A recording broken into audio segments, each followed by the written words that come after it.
I used to think all I needed for fall was a cute booty and a thick sole, but year after year, my outfits still looked off. Not outdated, just off. So I dug into why certain fall shoes don't work anymore, especially in 2025, and it changed how I shop completely. Today, I'll show you which shoes are secretly ruining your fall style, and the ones I replaced them with that actually work. And wait till you see the one shoe I gave up on for years, until this season.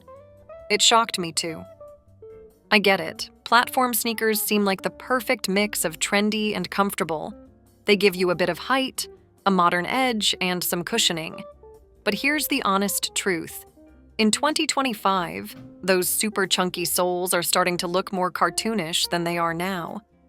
When I see them styled with tailored fall outfits, think coats, trousers, or even sweater dresses, they just throw the entire look off balance. The proportions don't align anymore, especially if you're aiming for that clean, intentional silhouette that flatters women over 50. What I've noticed is that the bigger the sneaker, the shorter and bulkier the leg can appear, especially if you're wearing straight leg pants or midi skirts. And while these shoes might have worked a few years ago with the whole dad sneaker trend, that wave has passed. Fashion is moving toward more refined lines and thoughtful details. These shoes? They're just shouting for attention, and not in a way that feels grown or elevated. Another issue? They're not as versatile as we think. Try pairing a chunky sneaker with wide-leg trousers or a midi-length wool skirt. It instantly makes your outfit feel bottom-heavy. You lose that easy elegance, and suddenly, you're adjusting your look instead of just walking out the door. For many women over 50 who want comfort and style, this kind of silhouette sabotage can be incredibly frustrating. What I've done instead is switch to low-profile leather sneakers in a sleek neutral, like off-white, taupe, or even a muted olive. These shoes still offer support, but they visually elongate your legs and don't compete with the rest of your outfit. They work beautifully with everything from jeans to dresses, and they let the focus stay on your clothes, not the soles of your feet. Plus, they're often lighter and easier to walk in. It's a win-win. Let's talk about a shoe that sounds timeless but can actually be incredibly aging, the round-toe ballet flat with the little bow on top. I know, many of us grew up with these as a wardrobe staple. They're familiar, they feel safe, and you don't have to think too hard about how to style them. But here's the thing. They're not doing your outfit or your legs any favors anymore. In fact, they can make even the most stylish fall outfit look instantly dated or overly cutesy. The problem really comes down to structure and shape. That rounded toe doesn't elongate the leg, it cuts it off. Add in a floppy bow, and suddenly you've got a shoe that reads more schoolgirl than modern woman. I've seen it happen over and over. Gorgeous tailored trousers, a chic trench, and then those little ballet flats that just flatten the whole look. It creates a disconnect between your outfit's intention and its final execution. Not to mention, most of these flats offer zero support. You end up feeling every sidewalk crack and losing any kind of lift or line to your posture. And don't get me started on the thin soles and fold-over heel counters that lose shape within weeks. They're not designed for everyday wear anymore, especially for women over 50 who need both form and function from their footwear. What I've started doing instead is reaching for structured flats with more visual strength. Think almond or square toe shapes in leather or suede. A small block heel can work wonders, not only for comfort, but for elongating your legs and giving your outfit a sense of polish. I especially love a croc embossed or patent finish in the fall, because it adds texture without overwhelming your look. It's still a flat, but it feels elevated, intentional, and much more flattering. And if you're wondering where to start, I've added links to a few of my favorite structured flats in the description box below. These are pairs I actually wear, and they've made such a difference in how I build my fall outfits. I always say, if the shoe doesn't support the style you're trying to express, it's probably not the right shoe anymore. Try a pair with a stronger silhouette and you'll see what I mean. Now, let's talk about something that's sneaky. You probably don't think of them as bad shoes, but they're quietly dragging down so many fall outfits.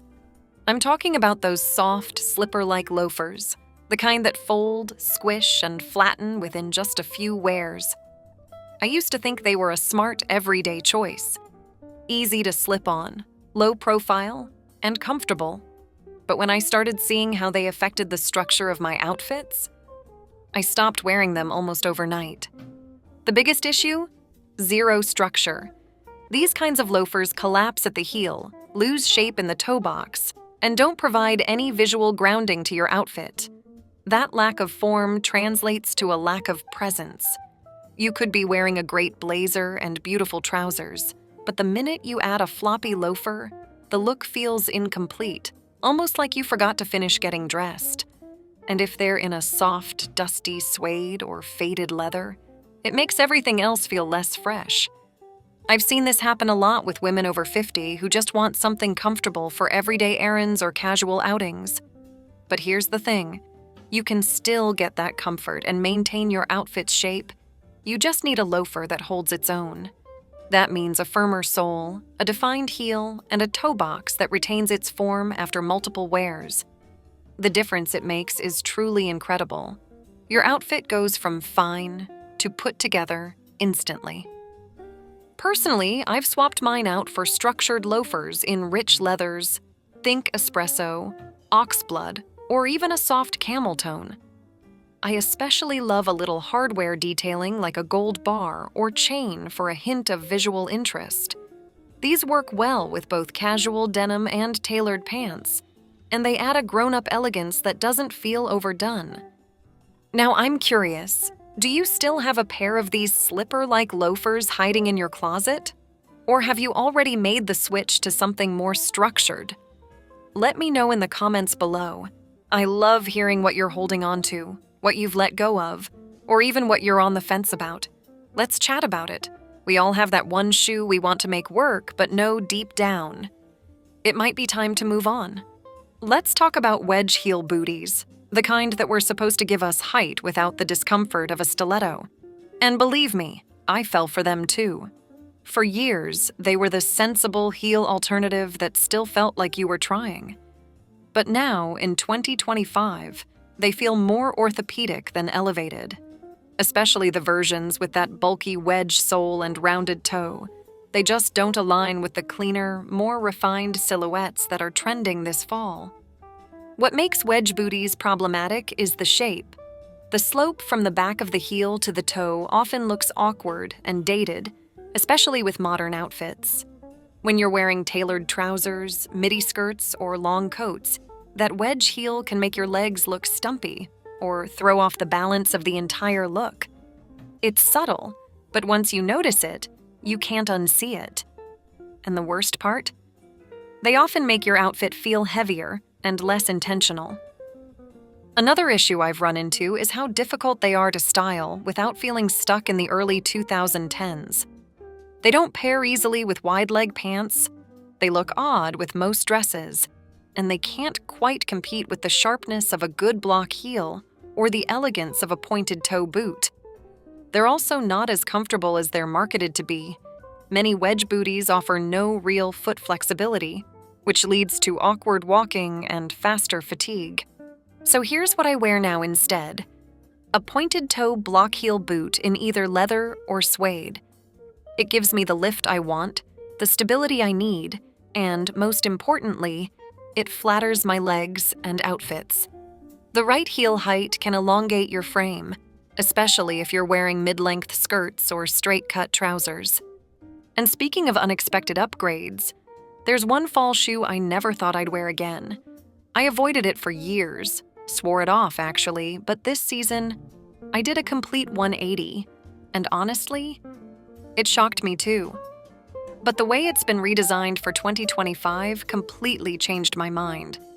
If you've ever written off a style too soon, this next one might surprise you in the best way. Okay, confession time. The one shoe I avoided like the plague? Clogs. Yes, clogs. I had a pair back in the early 2000s that I wore to death.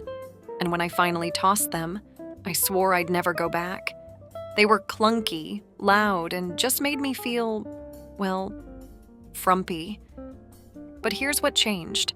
Designers got smarter. The clogs you'll find in 2025 are not the ones you're picturing. They've been updated with sleeker lines, beautiful materials, and just the right amount of edge to feel cool again.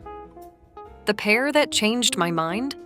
A rich cognac leather clog with a low block heel and brushed gold hardware. It wasn't loud.